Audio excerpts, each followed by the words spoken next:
mag-unbox tayo ngayon ng bagong dating natin na fiber toolkit.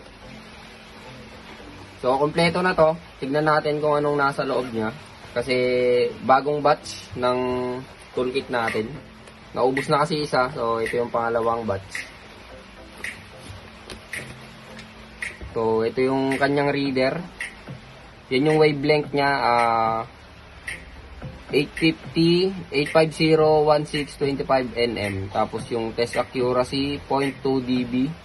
Then test scope niya, plus 10 dB na. So, hindi na siya mag-read ng 5.99. Kaya niya nang i-read yung 9 dB or 10 dB. So, yan yung ano niya, reader. Then, next tayo. Ito naman yung kanyang yung stripper.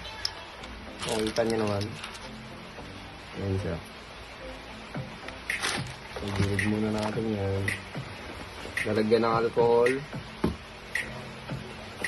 Then yung kanyang cleaver. Yung cleaver niya. FC6 na cleaver.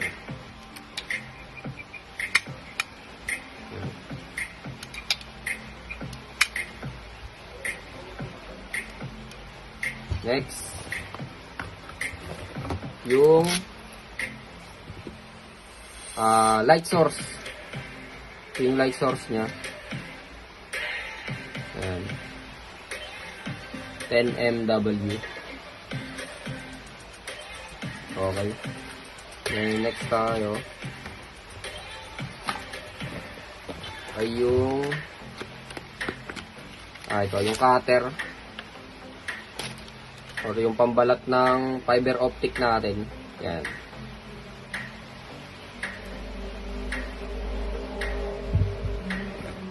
So, yun yung laman ng ating fiber toolkit na bagong dating. Yan siya. Kompleto na siya. Yan. One set na. Okay.